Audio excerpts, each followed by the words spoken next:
you had a show yesterday where you're talking about de-radicalization versus reaching out. Right. And I guess I want to get into the topic because I'm a little bit frustrated with the discourse. You have spoken well about it. I tend to agree with you. Well, I think people are categorizing things very badly, right? Like your conservative uncle who might believe in a good thing and then he might believe in 3 horrible things is completely different from like a Nazi, right? And I think people don't understand how de-radicalization takes a long time and it's not something everybody should do, right? Right. It's like, how can I explain? It's not up to Jewish people to de-radicalize Nazis. Right. Kind of like it's not up to black people to de-radicalize KKK members because one, it's not going to be very particularly effective. Right. Because when you come to de-radicalization, it takes a long time and usually involves people in that community who they trust, right? Who it's very rarely do you have outsiders if you want to do that, fine, but I think people have a very naive view of these type of things, right? Absolutely. For people who don't understand the context, on my episode of my show last night, youtube.com/Matt Binder, I watched that conversation / debate / heated talk between Brianna of Bad Faith and Talia, who wrote Culture Warlords, that book about going undercover in white supremacist organizations online. And, there was a whole controversy online about it because Brianna was really pushing for de-radicalization to build, in order to build a multiracial left coalition. And Talia is against that, obviously, for that purpose, because de-radicalization takes time. It's on an individual level. You can't take. And she has a lot of experience in this area, given like her investigative reporting and long work in this field specifically. Right, and you can't take that and multiply it by the numbers you need to for it to actually be anything substantial.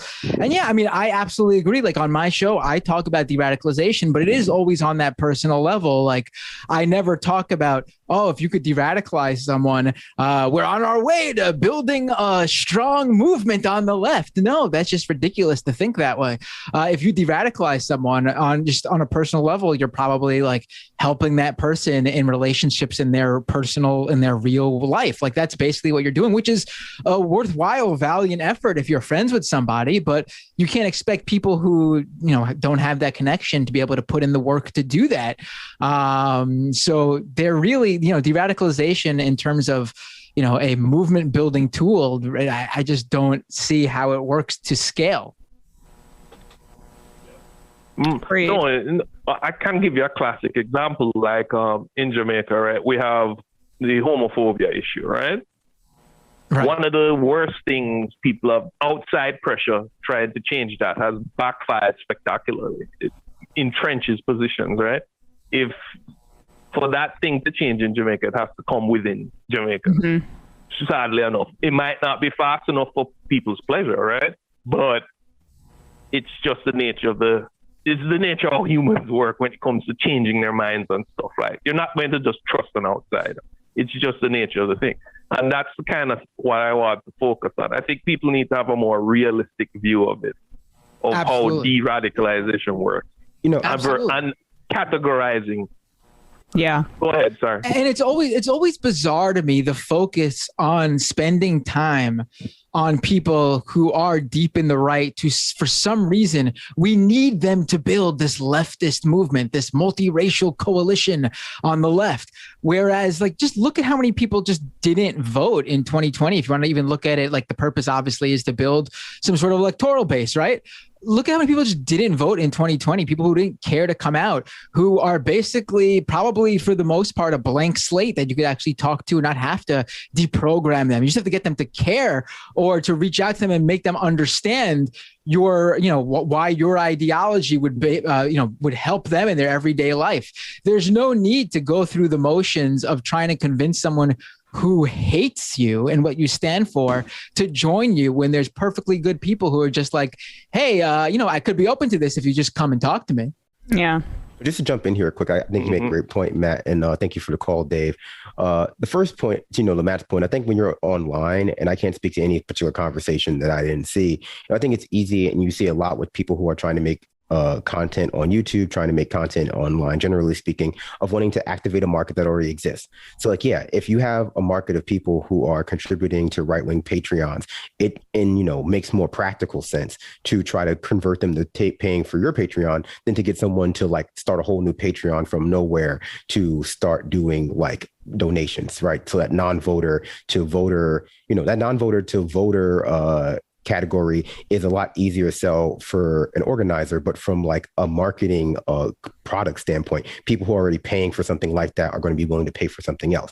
So like it doesn't necessarily map one to one. Like, yeah, it makes more sense to go after non-voters if you're looking for like actually making change than it makes to go after people who already have an ideology. But that's not what we're talking about. And the second point, I would just say, I think people who work in the field, or rather work in fields where talking or writing or words and expression in and of themselves are like both the tool and the goal, like writing articles or having podcasts or talking, overvalue the worth of the worth of discourse and the worth of language and changing people's minds who don't necessarily navigate worlds where that's both a tool and like an art and and also product.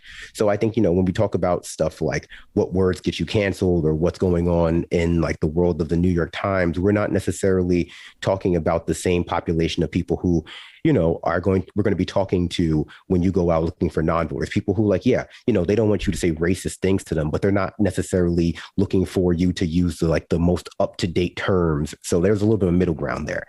And so I think when you're talking about people who, exist in the world of words and rhetoric and discourse and writing, they just want to believe way more than is true that those things matter to everyone as much as they matter to them. Like presentation in that sense is just not as important. That's great points. And I just want to take your first point one step further. That the idea that it's easier to bring people who are already paying for political content over to your side so they can pay for your political content is a fantastic point. But I also want to add to that it's not even so much bringing them to your side. It's just basically you're telling those people without maybe even changing their mind at all that you value them. So they're like, oh, if I, thanks, someone on the other side values me, I'm going to throw down some cash to let them know that I see they're reaching out to me, regardless of the fact that they haven't swayed me. I see that they value me. So here's some money. Because it's not, you're not going to win all those people over. I don't want to be misunderstood. I think you bring up a good point. Oh, sorry. No, go ahead, Dave, please. You bring up a good point, Matt. You remember is it a blues magician, Daryl Davis? And he famously goes out and tries to de-radicalize Klans members. Right. During the Black Lives Matter protest, those guys reacted, right? They backslid. And he got in a lot of issues with Black Lives protesters because he would go out and try to post bails for some of the more violent actors that hurt people in the BLM movement. What I'm trying to say is it's a long process. And you tend to have a couple of situations where you go one step forward and 6 steps back, right? So it's not an effective way to deal with political extremists like that. Usually it's a thing that a society should focus on, but I don't see it as a valuable political strategy in of itself because of how long it takes. And I actually had not heard about that. Where did you hear about? That's incredible. It's not surprising, but it's still incredible. I think it's called the fact that his the people he de-radicalized fell back into it. Curious case of Daryl Davis or something like that. I have to check that out. I think the article was the curious case of Daryl Davis or something like that. But it's not surprising to me because it kind of reminds me of like addiction or anything else.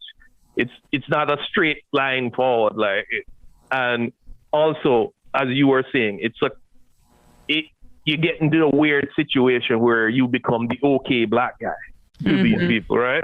Right. Yeah. All they need is a little trigger, and they're getting the same habit. I mean, that's the thing. Modern day, fascism is updated with the times. Modern day fascism isn't so, black and white. They are, fascists, white supremacists, neo-Nazis are quite open to the idea now that to give them cover, there are right-wing, people of color, people in the LGBT community who are willing to join up with them, and they'll be happy to use them to try to get what they want and eventually obviously be rid of them as quickly as they invited them to join them, Exactly. So we have Enrico. I'm not a perfect saint. People are irredeemable or anything.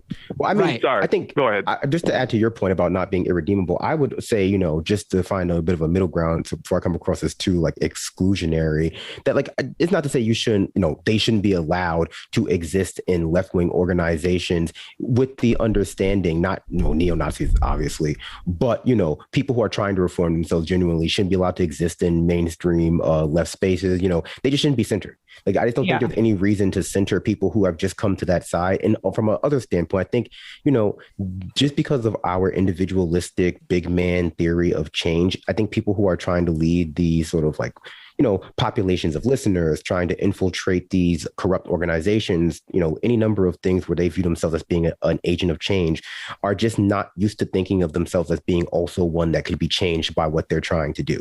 Right. It's a very, very, I think, myopic, egocentric way of thinking about identity, that, okay, well, I'm going to influence all of these people. I'm going to navigate all of these systems. I'm going to add this influx of right wingers to my audience. And these ideas that they're bringing are not going to change the ideology of the et cetera. It's not going to change me. It's not going to change the, the population or be any reflection on me. I think that's, easy to believe in a world where we don't really have a good grip on those things, or, because we're so tied to this idea of radical agency that, people, take it very offensively they get very offended when you imply that, well, okay, well, maybe, having all of these right wingers in your audience is going to change how you cover things because you're looking for that sort of positive feedback from them as well. Right. Dave, really appreciate the call. Well, I guess I'll leave with one message before I go for Michael Tracy. So, oxygen atmosphere. I want to say the first time I met Michael Tracy, he saw right through me. So there you go. All right, later, guys. It's almost like you're translucent. Right. I personally knocked on thousands of doors in LA for Bernie, and most of them were on doors of families and people who had checked out altogether. Most, if not all of them, are really open to Bernie, and many had never been spoken to by political campaigns. That was the strategy here. There's always a way to reach them as long as we were able to connect with them personally. That is the only way forward. I think, that's probably a better message. Like, in terms of how or what we say to people, it's how we say it, and on their front door is probably the best place. H-dub, it's also, sorry? I would say in many ways, that's how Obama overcame Hillary. He had people going around the South with those tablets showing them what, she was doing. And at the time it seemed silly, but that kind of thing, that face-to-face interaction is what people were missing. They were just being told that they were being told nothing at all about him, basically. Yeah. H-dub, it's also very unlikely to de-radicalize somebody that you do not have a personal relationship with. I think you guys touched on that, but that's very true. There is a bit of a narcissism and arrogance that I think, Brandon, you mentioned too, that is imbued in those conversations or embedded in them. Although this show has helped de-radicalize notably Caleb Kane and perhaps others. So this show kudos to us. Yes. If de-radicalization is what you're after, majority report, baby. Right. But you also have to assume that those people are in different levels of how deep they've fallen. If you're leading in-home white supremacist meetings with the bi-weekly KKK meeting, the YouTube channel is probably not pulling you out. Folks, there's more of what you've just saw where that came from. That's if you hit the subscribe and like button. Thank you. Really, thank you.